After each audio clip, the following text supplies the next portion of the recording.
Tuhan dalam kehidupan kita semua, di mana ada nafas kehidupan yang masih diberikan oleh Tuhan untuk kita nikmati bersama. Ada waktu dalam persekutuan kita memuji dan membesarkan akan nama Tuhan. Hari ini melandaskan syukur kaum keluarga, tepat 10 Oktober 2021, anak Kayla Manuela ketemu berusia 4 tahun. Tuhan patut dipuji dan dimuliakan lewat anak kekasih ini. Dan perlu diinformasikan, yang sebenarnya pada saat ini adalah yang terkasih Diaken Bapak M. Sangguni. Dan saya melalui kesempatan yang begitu indah ketika saya dalam beberapa pekan ke depan sedang melaksanakan praktik mata kuliah home yang diampu oleh dosen yang terkasih Bapak Pendeta Dr. Johan Brek, MTH, MPD, CPHCM, Konspas. Maka Diaken Bapak M. Sangkuni dan pengurus kelompok 4 memberikan kesempatan untuk kami melakukan praktek liturgi homiletika, dan diinformasikan surat resmi dari kampus sudah turun dan dikirim masing-masing ke tiap mahasiswa. Dan ada di persediaan dari pengurus kelompok untuk bisa membacakan surat tersebut kelancaran praktik di ini. Kita siapkan hadiran kita untuk dalam hadirat kudus. Informasikan kita akan menggunakan tata cara ada pengucapan syukur di halamannya yang ke-70. Jemaat yang berdiri, mari kita awali ibadah kita saat ini dengan mengangkat pujian. Pujian sudah saya share di grup WA kelompok dan nanti bisa dilihat di situ untuk liriknya. NKB nomor 3, terpujilah Allah, hikmatnya besar.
Bersyukur Tuhan sertalah namanya.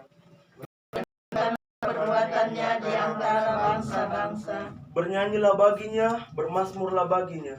Kerjakanlah segala perbuatannya yang ajaib. Bermegalah di dalam namanya yang kudus. Biarlah bersuka hati orang-orang yang mencari Tuhan. Carilah Tuhan dan kekuatannya, carilah Tuhan dan kebenarannya, carilah wajahnya selalu. Amin. Dipersilakan duduk.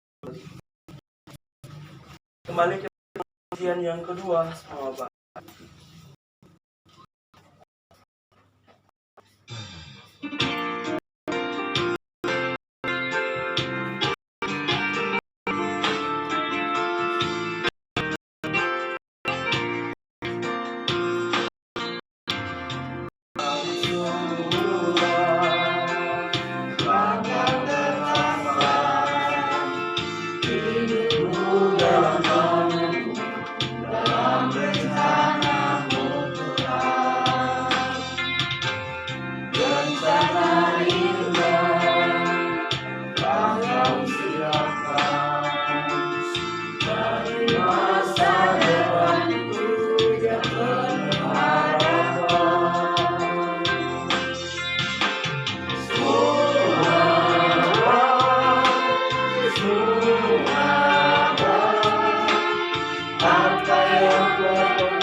Mari kita satu dalam doa. Bapa, kami bersyukur Tuhan memiliki Allah yang seperti Engkau, Allah yang kami sembah dan Allah yang kami muliakan. Kami bersyukur untuk kesempatan yang begitu indah ini Tuhan, di mana kami persekutuan kelompok 4 dihimpunkan bersama dalam syukur keluarga ketemu Ansar, di mana anak yang kekasih, anak Kaila, Manuela ketemu, ditambahkan usia 1 tahun dari Tuhan sehingga membilang usia yang ke-4 tahun. Saat ini Tuhan, kami anak-anak-Mu akan mendengarkan firman-Mu. Marilah Engkau memberkati kami sekalian yang akan mendengarkan firman-Mu, dan Engkau memberkati hamba-Mu ini yang akan memberitakan firman-Mu. Berkati kami semua dalam nama Yesus. Amin. Pembacaan Alkitab kita terdapat dalam Kitab Perjanjian Baru, Kitab 1 Petrus, pasalnya yang ke-1.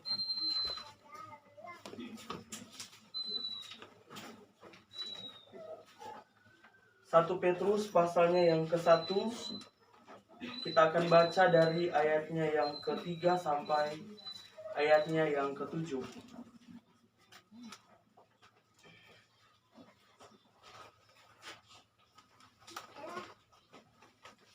Sekali lagi, pembacaan sesuai dari Badan Pekerja Majelis Sinode terdapat dalam 1 Petrus pasalnya yang ke-3, pasalnya yang ke-1. Kita akan baca dari ayatnya yang ke-3 sampai ayatnya yang ke-7. Jika kita sudah mendapatkan pembacaan ini, kita akan baca secara berbalas-balasan. Pengharapan, iman, dan kasih. Terpujilah Allah dan Bapa Tuhan kita Yesus Kristus, yang karena rahmat-Nya yang besar telah melahirkan kita kembali oleh kebangkitan Yesus Kristus dari antara orang mati, kepada suatu hidup yang penuh pengharapan. Untuk menerima suatu bagian yang tidak dapat binasa, yang tidak dapat cemar, dan yang tidak dapat lain, yang tersimpan di surga bagi kami. Yaitu kamu yang dipelihara dalam kekuatan Allah, karena imanmu sementara kamu menantikan keselamatan yang telah tersedia untuk dinyatakan pada zaman akhir. Bergembiralah akan itu, sekalipun sekarang ini kamu seketika harus berduka cita oleh berbagai pencobaan. Maksud semuanya itu ialah untuk membuktikan kemurnian imanmu, yang jauh lebih tinggi nilainya daripada emas yang fana, yang diuji kemurniannya dengan api, sehingga kamu memperoleh puji-pujian dan kemuliaan dan kehormatan pada hari Yesus Kristus menyatakan dirinya. Demikianlah pembacaan Alkitab kita pada saat ini. Berbahagialah bagi kita sekalian yang sudah membaca kebenaran firman Tuhan dan melakukannya dalam kehidupan setiap hari, di mana hanya bersama Yesus hati kita damai, penuh ketenangan, dan tak satu pun dapat menghibur kita selain Yesus Kristus, Allah yang sejati. Merespon pembacaan Alkitab ini, kita angkat pujian yang berkata, "Kalau ku cari damai."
Salam sejahtera bagi kita sekalian. Shalom. Lagi shalom.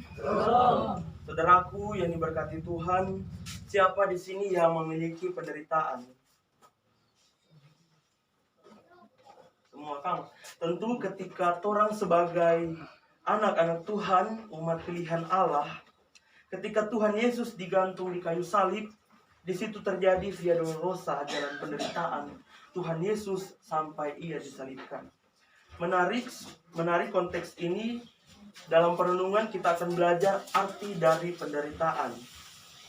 Kita melihat dalam pembacaan Alkitab, di sini Rasul Petrus menyurati kepada orang pendatang yang tersebar dari Pontus, Galatia, Kapadokia, Asia Kecil, dan Bitinia. Dalam harapan akan keselamatan ini, ia menunjukkan bahwa mereka memiliki banyak alasan untuk bersuka cita, meskipun mereka sedang berduka cita karena dorang iman sedang diuji pada waktu itu. Siapakah tuh yang suka menderita di dunia ini? Tentu kalau mau tanya Kak Maria, pasti mau jawab, ini mau menderita tuh, karena memang menderita itu tidak enak dan tidak sedap. Singkat yang menjadi poin dalam perenungan kita saat ini, ada beberapa poin. Yang pertama, pembaharuan hidup. Bicara soal pembaharuan hidup, berarti kata atau kalimat dasar yang mendasari yaitu bertobat. Oh, dunia sekarang terakhir mau bikin dosa nanti hari Sabtu malam, tapi besok mau masuk gereja. Karena tahu pas mau masuk gereja itu ada pengakuan dosa, di situ baru mau minta ampun Pak Tuhan. Oh mau dorong ampun, kasihan. So terlalu banyak ini dosa. Apalagi sekarang lagi maraknya, mohon maaf, dunia pertogelan. Mimpi apa tadi malam? Oh, kita ada mimpi, ada mar sementara berenang. Oh, berarti itu 62. Misalnya, contoh kita ingin tahu itu. Pasang berapa angka? 4 angka. Oh, 6271, Singapura, Hong Kong, dan lain-lain. Tapi puji Tuhan, di kelompok 4, saya tidak menemukan itu, puji Tuhan, itu tidak ada. Nah, kembali ke konteks tentang bagaimana kita orang memperbarui hidup. Kalau istilah milenial, mengupgrade. Aplikasi apapun kalau mau di-upgrade pasti akan menjadi lebih baik dari yang sebelumnya. WA, kalau mau upgrade dia ada DP pembaruan. Kalau misalnya mobile story, ada yang tak lain begitu, pokoknya ada yang baru. Apalagi manusia, ciptaan yang serupa dengan Allah. Maka ayo Bapak Ibu sekalian, saudara-saudara, kita merefleksi kehidupan masing-masing, kehidupan keluarga kita untuk memperbaharuinya agar terciptanya pemurnian iman. Ketika pun banyak sekali cobaan yang datang di dalam patorang kehidupan. In this you rejoice, though now for a little while, if necessary you have been grieved before your trials. Ayat 6, bergembiralah akan hal itu, sekalipun sekarang ini kamu seketika harus berduka cita oleh berbagai-bagai pencobaan. Bahasa sekarang, senyum joh biar sakit. Cobaan silih berganti menyerang, merhati tetap tabah. Muka senyum joh. Nanti datang kehadiran Tuhan, doa pribadi itu bakal menenangkan orang ketika membangun relasi bersama dengan Tuhan. Kemudian dalam poin yang kedua, pengharapan kepada Tuhan.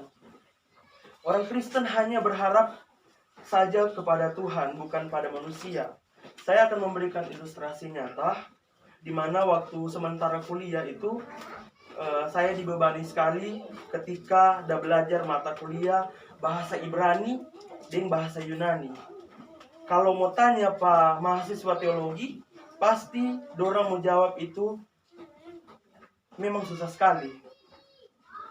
Torang harus belajar bahasa ini karena Alkitab yang torang pakai sekarang ini sudah diterjemahkan. Kalau Alkitab asli dalam bahasa Ibrani itu perjanjian lama. Kalau dalam perjanjian baru itu bahasa Yunani. Tapi kalau di Alkitab yang saya pegang ini adalah New Testament atau perjanjian baru. Jadi di dalam sini terkandung bahasa Indonesia dan bahasa Inggris. Nah intinya ketika orang dalam pergumulan, Karena setiap orang kan beda pergumulan. Maka berserah pada Tuhan, berharap pada Tuhan, karena Tuhan yang paling tahu akan torang pe kehidupan. Terus dalam poin yang terakhir, Yesus bangkit adalah fondasi dari pengharapan orang Kristen. Fondasi adalah landasan yang mendasar. Misalnya pada bangunan, kalau dasar atau fondasi itu kuat, biar gempa mau 8 koma, 9 koma, yang tidak akan meroboh itu. Tapi kalaupun merusak itu hanya beberapa persen. Nah, torang sebagai anak-anak Tuhan, mungkin saat ini torang rasa sedang dibakar, sedang diuji, merasa gelisah, khawatir, masalah ekonomi, sakit, penyakit, besok mau makan apa, besok mau bikin apa, torang yang tahu. Tetapi itulah pergumulan. Bagaikan emas, kalau torang mau dapat, kan masih ada DP kotor-kotor yang tak iko sama-sama dengan itu emas. Untuk memurnikan emas itu jadi sempurna, maka harus ada DP proses yang tak lewat, mulai dari disaring, dibersihkan sampai mau taruh di api formo kasih jadi padat. Begitupun dalam kehidupan manusia, mari kita berproses, harus menunjukkan pancaran kasih Allah di dalam kehidupan pribadi, keluarga, serta dalam kehidupan bermasyarakat. Hari ini ada syukur keluarga, maka temu Ansar di mana 4 tahun lalu sang ibu menderita karena melahirkan seorang anak. Lahirnya seorang anak dari kaum keluarga ini memang DP menderita tak putar jadi sukacita. Yang tidak ada DP batas dari lahirnya anak Kayla Manuela, maka temu emas dari keluarganya, maka temu Ansar. Tuhan pelihara selama 4 tahun, itu adalah hal yang luar biasa. Biar kiranya penyertaan Tuhan memberkati, menyertai pertumbuhan Kayla dalam pengenalan akan Kristus, ditopang mama, papa, oma, opa, paman, bibi, dengan nani-nani. Kayla diproses, dididik, dibentuk oleh iman. Apalagi ketika mau ibadah, Kak Irna, orang tua selalu bawa Pak Kayla mau ikut persekutuan bersama. Itu merupakan landasan iman bagi anak. Saya pribadi merasa sangat senang berada dalam persekutuan kelompok 4 karena mulai dari DP opa, oma sampai bayi, anak-anak terhimpun bersama di dalam ibadah ini. Waktu saya melayani di Manado, kalau di ibadah kolom begini jarang sekali mau dapat anak-anak mau beribadah, palingan cuma orang tua dan pemuda atau pemudi, itu pun terhitung. Nah, Bapak Ibu Saudara, kalau sama dengan Kayla penama tengah yaitu Manuela, tepat hari ini 10 Oktober 2021 kita sedang merayakan hari ulang tahun jemaat Gemis Immanuel Peta yang ke-95 tahun. Lagi 5 tahun lagi torang semua 1 abad. Torang pe umur gereja. Tema kita dalam khotbah di mercusuar yaitu beriman dalam penderitaan.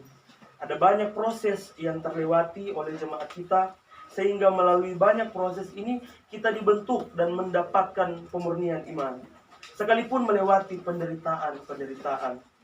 Tuhan memberkati kita semua. Selamat hari ulang tahun buat Kayla yang ke-4 tahun. Selamat bersyukur untuk kaum keluarga. Dan selamat bersyukur untuk kita semua dalam merayakan HUT Jemaat. Biarlah firman ini menjadi motivasi iman bagi kita sekalian di dalam menjalani kehidupan hari demi hari.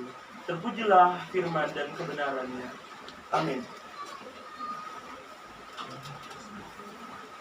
Kita akan memberikan tanda syukur kita kepada Tuhan lewat persembahan. Sementara pundi persembahan dijalankan, kita